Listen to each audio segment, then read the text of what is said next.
Imagine stepping into a vast, beautiful, crafted game world. The graphics are stunning, the soundtrack resonates with emotion, and the mechanics are flawless.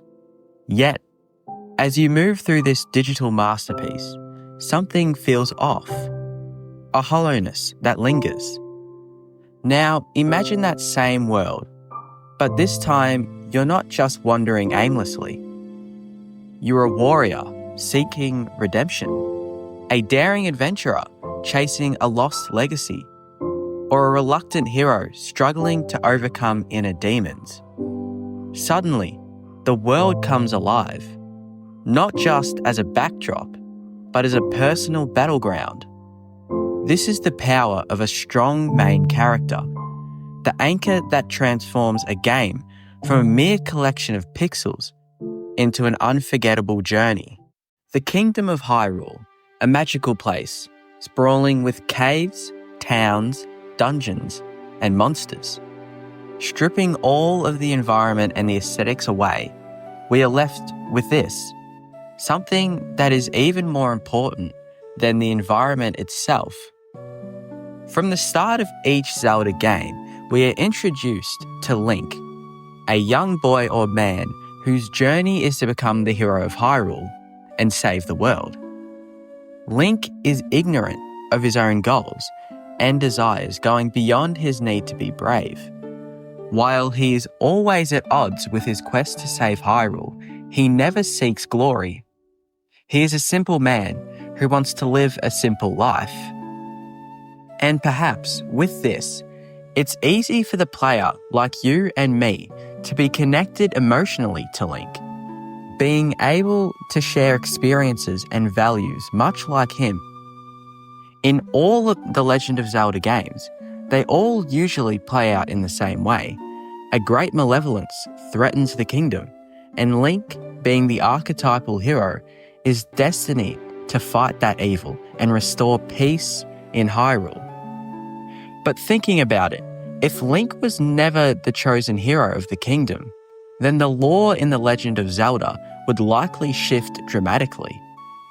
With the main problem being that Hyrule's defenses would be non-existent, as Link is usually the one who defeats all the threats. If Link was absent from the game, you would suppose that the Triforce's balance would be broken, with the Triforce requiring 3 virtues: courage, wisdom, and power. Without Link to embody courage, this balance will likely collapse.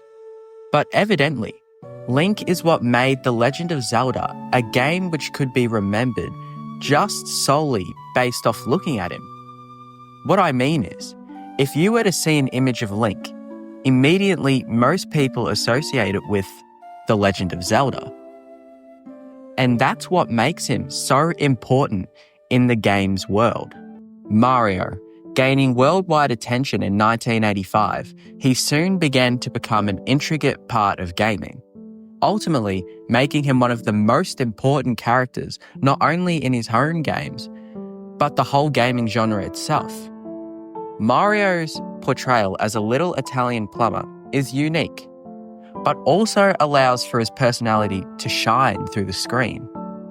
His personality not only helps him progress the lore throughout the games he's in, but further amplifies people's connections with him.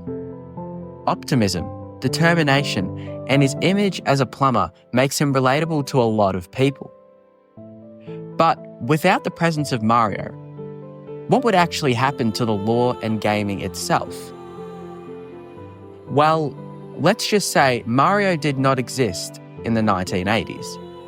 What likely would have happened is that the events in the past with gaming development would likely have been delayed, with Mario redefining console gaming and, most importantly, the platform genre itself. Without Mario, many young children would not have gotten into gaming as a whole. And without Mario, we may not have gotten last year's Game of the Year, Astro Bot. Overall, Mario's presence in the gaming industry has led to some of the advances we have seen today. Not only is he important to gaming lore, but he has become an intricate part of gaming households all around the world. The true test of character is not how much we know how to do, but how we behave when we don't know what to do. Understanding that the enemies within a game are afraid is something that doesn't come around often. To know that they are afraid of you is something that is even more rare. To be able to look into a demon's eyes and see this fear is the true test of how a character can bring about this feeling. So-called Doom Guy or Doom Slayer is known for many traits, one of them being somewhat of a less talkative person. But he exudes a sense of courage and anger that ultimately led him to be painted as a person you would not want to mess with. His portrayal through the Doom franchise, from 1993 Doom to the latest Doom Eternal, highlights him as a character who shows relentless determination in stopping the demonic forces at play, and his righteous fury, which is derived by his rage against these demons and ultimately his desire to protect humanity. The Doom games don't portray the enemies as the ones to be feared, but much rather the protagonist himself, ripping and tearing through hordes of demons, with heavy metal music being played in the background to serenade his violence. He isn't just a character to help progress the storyline. No. He is the character who ultimately makes up the entirety of the Doom games themselves. He is the one to change everything. Main characters are the heart of video games, shaping the narrative and deeply connecting players to the story. They serve as the player's guide, embodying their choices, emotions, and actions throughout the game. A well-crafted protagonist not only drives the plot, but also creates memorable experiences that resonate long after the game ends. Through their struggles, triumphs, and growth, main characters foster emotional engagement, enhancing the overall immersion.